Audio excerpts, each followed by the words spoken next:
This is probably the best way to use Thrawn for now, and that is red-yellow villainy.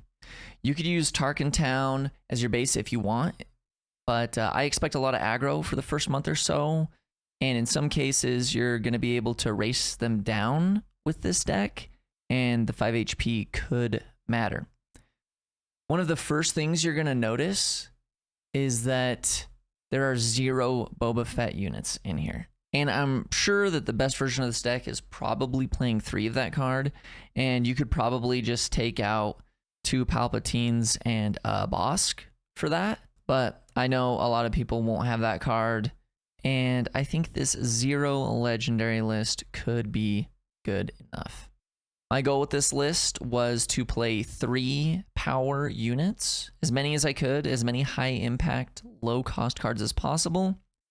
And in here we have 12 units that we can play on turn 1. Most of them have 3 power, and most of them cost 1. The reason for this is that the Thrawn leader ability costs 1 to use, and if it lines up, the 1 cost units can help us curve out smoothly while also being able to still use Thrawn's ability. Greedo is really crazy here, because Greedo's when defeated ability says you may discard the top card of your deck. If it's an event, you may deal 2 damage to a ground unit. And because at the start of each action phase, Thrawn is going to let you look at the top of your deck as well as the top of your opponent's deck, you're going to know if there's an event on top of your deck on the turn that Greedo is dying. Even that's if your opponent goes to, say you just go face with Greedo and your opponent decides to attack Greedo themselves, you're going to know still if there is an event on top of your deck, and that's going to allow you to sometimes even kill a 5 HP leader, such as Sabine, or maybe you kill what they attacked with, or what you kill what you attack, and then you kill something else that has 2 HP. Greedo's going to be pretty crazy here. In this deck, we have 17 ground units and 15 space units. And yellow-red villainy have really strong and impactful space units in the 7th Fleet Defender and the Imperial Interceptor.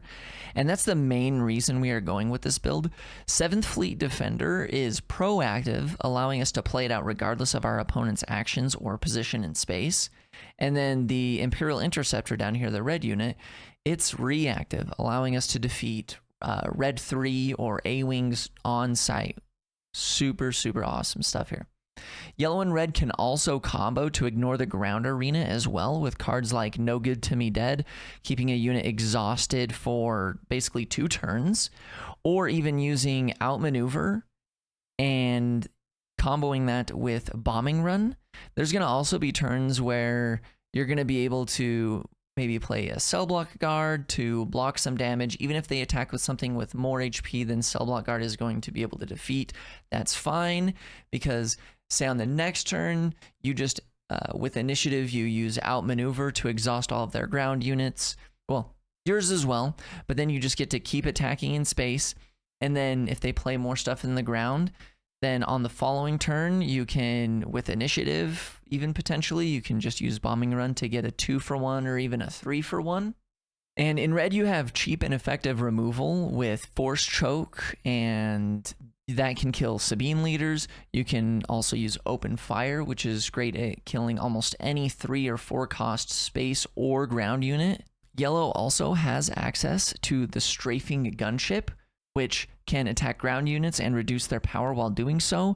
You can use this to defeat the Sabine unit while taking 0 damage, and there's many other units that you can attack while only receiving 1 damage from them. Pretty useful. Something to note in this list is the lack of Fett's Fire Spray, and that is mostly due to us not using the Boba Fett leader. However, I do have an alternate build of this deck that does use Boba Fett as the leader. I'll have it linked at the end of this video, so make sure you check that out. So instead of Fett's Fire Spray, we have the Ruthless Raider here, which does 2 damage to a unit and to a base when it enters the field and when it is defeated. If you were going to play 3 Boba Fett units, you could also just replace this with Fire Spray instead if you would like. That would probably be just as good, possibly better sometimes.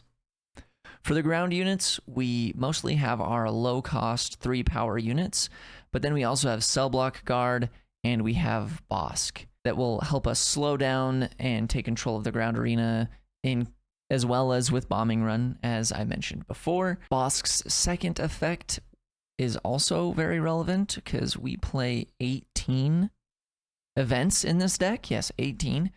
When you play an event, you may deal 2 damage to a unit, and Bosk doesn't care if it's a ground unit. You could do it in space if you needed to.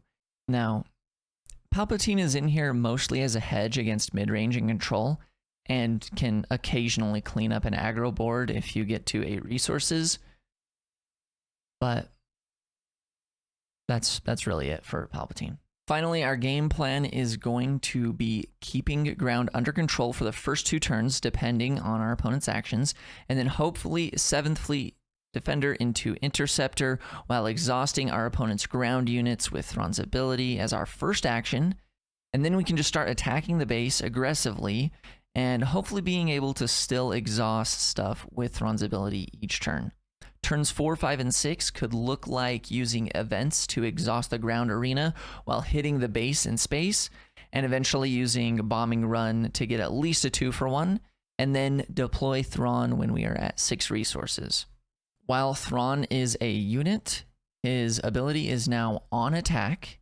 He gets to exhaust a unit based on, what's on top of your deck, just like before, but now doesn't cost you anything. You just attack with Thrawn. Depending on your opponent, Thrawn might be able to also just hit the base, but there's also going to be opportunities sometimes where you can just do some favorable ground unit hits and also exhaust another thing. So Thrawn's going to also be able to continue to help stabilize the ground arena while you're hopefully have space completely taken control of and are just hitting your opponent in the face with space units. I'm not sure how this deck is going to match up against control. It could possibly be fast enough. You'll probably need to side some waylays for some sentinel units that are in space. But this deck's ground units are very weak to overwhelming barrage, so keep that in mind. Make an Opening also completely just eats 7th Fleet Defender alive, so make sure you're using your TIE Advanced experience tokens to buff up your 7th Fleet Defender when you're playing against blue decks. Well, this video was longer than I expected it to be. If you'd like to see the Boba Fett version of this deck, the Boba Fett leader version of this deck, I should say, make sure you click the link that's, I think, right there. Yeah. And thanks for spending some time with me today. I'll see you in the next video.